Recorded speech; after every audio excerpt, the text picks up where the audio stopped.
facing state farm.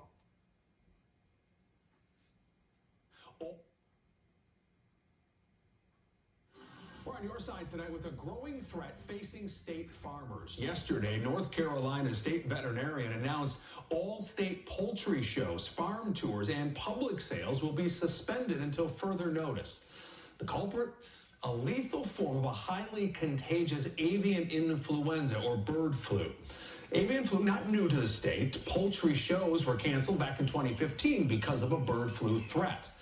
But this is the first time North Carolina has seen an outbreak in its massive commercial flock.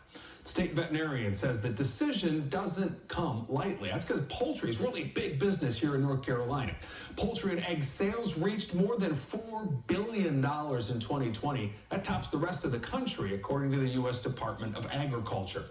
Thousands of farms raising chicken and turkeys in long, tightly packed barns operate across the state. Many farms sit just north or east of Mecklenburg County.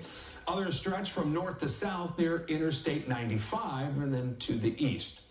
So far, the state confirms 7 commercial poultry operations, 4 in Wayne County and 3 in Johnston County, have detected infected birds. Now, when a bird tests positive, the entire flock suffers the same fate. This most recent strain of cases has forced state farmers to kill some 370,000 chickens and turkeys to prevent the virus from further spreading. Now, we recently spoke with Jonas Asbill. He is an expert in poultry with the North Carolina Cooperative Extension. He's a special agent with the Randolph County Center, and we asked him about this concern for farmers. Is there any financial support for the farmers who have to depopulate? Absolutely, and that's why biosecurity is so important. Each company is going to have some biosecurity plan or protocol for the growers to follow, and as long as it's been deemed that they have followed those and done well with that, and it was if somewhat out of their control, there is some indemnity money provided to those growers to help them with that financial difficulty. All right, so where is this virus coming from? Jonas says the culprit is most often wild birds. The main tracking of this is from wild waterfowl. They tend to be infected and carry the virus without showing many symptoms, so they can carry this around somewhat asymptomatically, and then they shed that in their feces, and then those feces tracked into a flock are actually typically the culprit. That can be because the birds are in close proximity with areas where waterfowl are present, or we can track it around on our shoes. So that's why practicing good biosecurity at this point, farm dedicated footwear among other things, and keeping commercial and backyard flocks very separate from migratory waterfowl and even resident waterfowl is crucial. So far, the virus has been detected in 144 wild birds in North Carolina, including a dead bald eagle in Davidson County. The spread of avian influenza in North Carolina really part of a larger story. As of last week, 48 poultry operations in 13 states have reported cases of the bird flu. From afar, it seems the birds are at the mercy of this virus. But not every bird is a sitting duck. The high pathogen avian influenza is not a huge concern for us because of the way that we do raise our animals. We believe it really builds their immune system. We don't have respiratory issues in our chickens because they're at fresh air all the time. That was Jessica Evans of Evans Family Farm based in Rowan County, who raises pasture-based poultry and livestock.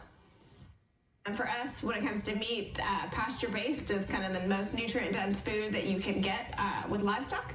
So that's been part of the vision of our farm, is raising that in a way that nurtures our community. It also kind of regenerates the land. We want to improve our soil and our land with the way that we manage our animals.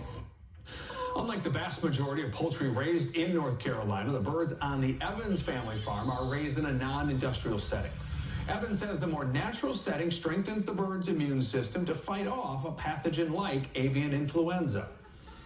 UV light has been shown to be one of the biggest things to combat that pathogen. In all of our infrastructure, their housing, and their bodies are exposed to UV light every day. They are obviously exposed to wild birds, which is one of the concerns, but we do things to mitigate that. We don't put our chickens near our pond where there's going to be a lot of waterfowl. We try and only put them out the amount of food that they will eat, so we're not attracting wild birds to their feeders. And we also try and keep our feeders under kind of a covered area also to keep wild birds from coming into the same space as our chickens. So as for now, both the state and local farmers have plans in place to combat this current strain of avian influenza.